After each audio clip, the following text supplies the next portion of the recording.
भरपूर लेयर्स असलेले खमंग खुसखुशीत शंकरपाळे आज आपल्या सरलास किचनवर तयार होत आहेत. तर ते कसे केले वेळ न घालवता व्हिडिओला सुरुवात करून बघूया. तर इथे मी घेतलेला आहे पाव कप साखर, सारख्याच कपने पाव कप पाणी आणि सारख्याच कपने पाव कप तूप. अगदी हे योग्य प्रमाण आहे. ह्या प्रमाणात करा, शंकरपाळे नक्की चांगले होतील. मंद आचेवर गॅस ठेवून साखर विरघळून घेतली. अगदी कोमट असताना गॅस बंद केला आणि 1.5 कप इथे मैदा घेतलेला आहे, चिमूटभर मीठ घेतलेलं आहे, पाव कप वेलची पूड घेतली. सर्व छान असं मिक्स केलं. त्यानंतर आपण तयार केलेलं हे साखर आणि तुपाचं पाणी आपण येथे घातलेलं आहे. अर्धं घातलं, नंतर दुसरं अर्धं घातलं. अगदी बोटाला सोचेल इतकं गरम घ्यायचं, गार अजिबात घ्यायचं नाही आणि खूप उकळतं पण घ्यायचं नाही. तर बघू शकता. आणि याला फक्त पिठाला आपण जोडत जायचं, खूप जास्त जोर देऊन मळायचं नाही. आता याचे आपण 2 भाग करून घेऊ आणि लाटायला घेऊया. अजिबात जोर न देता एकसारखं मी इथे मळून घेतलेलं आहे आणि आता लाटायला घेतलं. लाटायला घेताना आपण क्रॅक भरपूर जात आहे, अजिबात घाबरायचं नाही, त्यामुळेच पदार्थ खुसखुशीत होईल.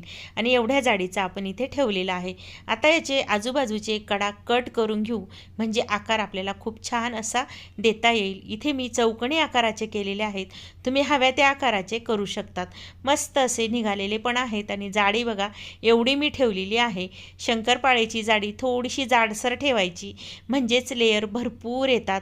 तर अशा पद्धतीने सर्व मी शंकरपाळे लाटून घेतलेले आहेत. म्हणजे आपण जेवढं पीठ तयार केलं होतं तेवढं. आता तेल तापायला ठेवलं, एक गोळी टाकून बघितली, गोळी खालीच राहायला हवी, वरती आली तर समजायचं तेल आपलं जास्त तापलेलं आहे. इथे मी मिडियम फ्लेमवर तेल तापवून घेतलं, नंतर अगदी मंद आचेवर गॅस केला आणि शंकरपाळे तेलामध्ये तळायला सोडले.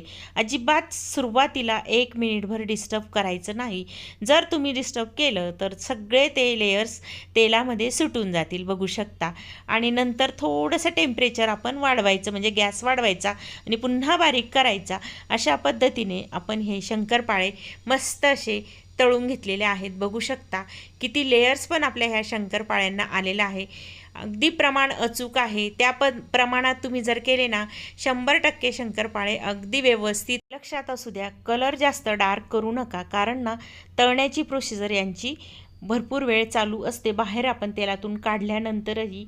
त्यामुळे थोडासा सोनेरी कलर आला की लगेचच शंकरपाळे तेलातनं काढून घ्यायचे. 1 नंबर झालेले आहेत. अगदी खारीसारख्या लेयर्स आलेल्या आहेत आणि खुसखुशीतपणा पण बघा अगदी 1 नंबर झालेल्या आहे. अगदी बिस्किटासारख्या झालेल्या आहेत. खारीसारख्या लेयर्स असलेल्या आणि बिस्किटासारख्या खुसखुशीत अशा शंकरपाळे नक्की करा. तुमच्या कशा झाल्या कमेंट करून नक्की कळवा.